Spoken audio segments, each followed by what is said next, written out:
Hello, my friends, and welcome back. Thank you very much for being with me again today. So, China is ready to fight. China will not negotiate if these guys continue their pressure or containment activities. Here we have Xi Jinping, the leader of China, president of China, however you want to call him, doesn't really matter, making sure that his security services national security services are ready to defend the country. That means he's not going to lay down like other weasel countries, because China seems to be a strong country and will not allow to be mistreated anymore. So, what do we have here? We have a Chinese president making sure that his national security chiefs are prepared for worst case scenarios.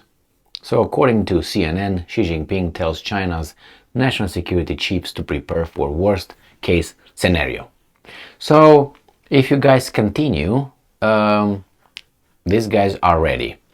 So if US wants to open another global front using again other countries to fight for the big interest, which is not for those countries or in order to help those countries, they will open a new front. One was already opened, the global front in Ukraine. This could be the second global front opened in Taiwan. I think that would be the breaking point, the little thing that broke the camel's back. So let's see how far or the details that Mr. Xi Jinping is eager to share with us.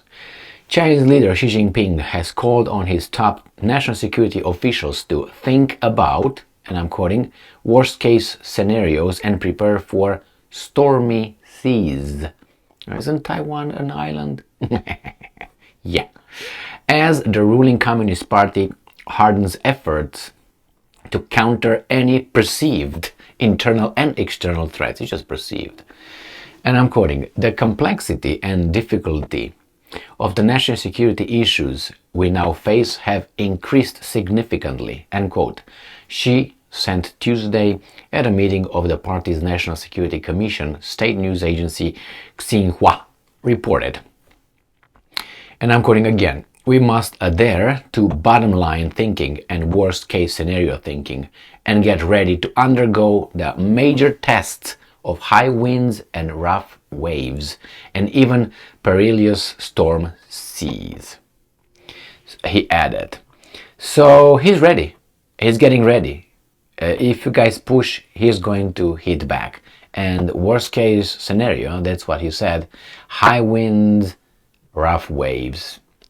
And anyway, the latest stern instructions from Xi, China's most powerful leader in decades, comes as Beijing faces a host of challenges, from a struggling economy to what it sees as an increasingly hostile and international environment. You gotta love these weasels. Hey, Nectar Gun. This is the name of the weasel. Nectar, I want some nectar juice. Nectar Gun. Why do you say here? Why do you say this like that, huh? What it sees, but hey, it faces is from a struggling economy, not a perceived struggling economy, not of maybe, might, could have, no, a struggling economy, or what some perceive as a struggling economy, no, that's an affirmative right there. That's it. And then to what it sees as an increasingly, not an affirmative, it would say from a struggling economy and an increasingly hostile international environment. That's how an objective person would write this thing. But hey, Nectar doesn't want to write it that way. So Nectar, you're a weasel. Anyway, in the face of what he called I'm quoting, a complex and grave situation, Xi said China must speed up the modernization of its national security system and capabilities with a focus on making them more effective in, and I'm quoting, actual combat and practical use. Unquote. He also called for China to push ahead with the construction of a national security risk monitoring and early warning system, enhance national security education, and improve the management of data and artificial intelligence security. All right, so it says under Xi's notion of comprehensive national security, China has introduced a raft of legislation to protect itself against perceived threats. You can't make shit up, man. Including laws on counterterrorism, counter-espionage, cybersecurity, foreign non-governmental organization, national intelligence, and data security. If this would have been, let's say, United States and Biden, you would not have all those kind of, perceived and all that. Anyway, man, this is what it is with these guys. So, let's go back to what we know best and talk about it a little bit. I know the story goes that United States is just defending the good on the planet because it is the champion of the good and the truth and love and happiness, democracy, freedom, and all those values that somehow everybody else, will have given by and spread by United States of America. And if you really want to see how that flourished, you just have to take a look at Afghanistan or Iraq, and you will see that that was a success.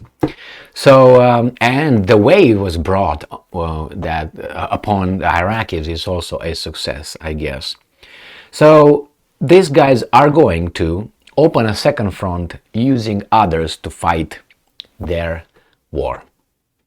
That's how I see things. And if you see it differently, very good, very good.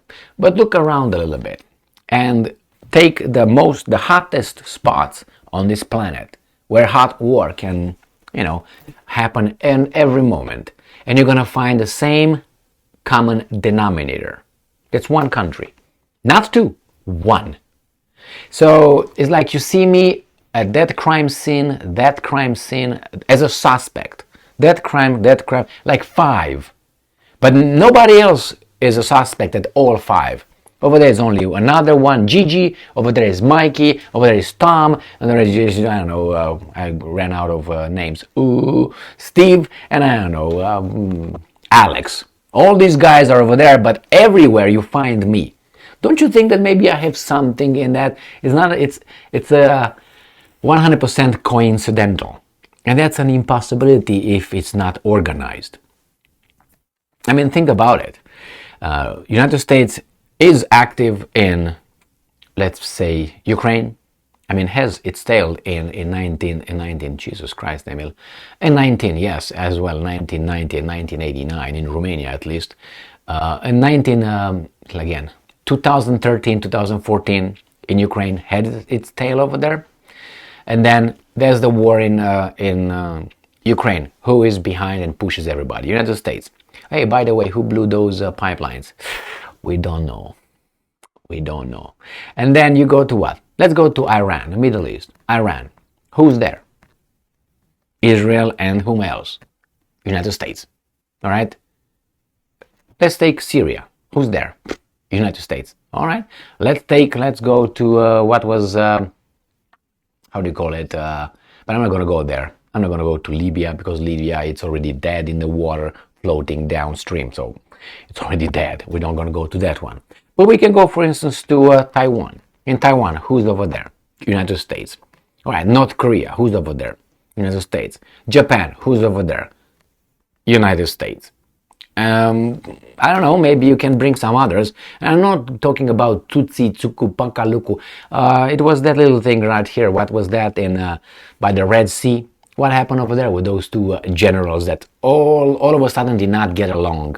Who brought its forces over there to help, take civilians out? Not Russia.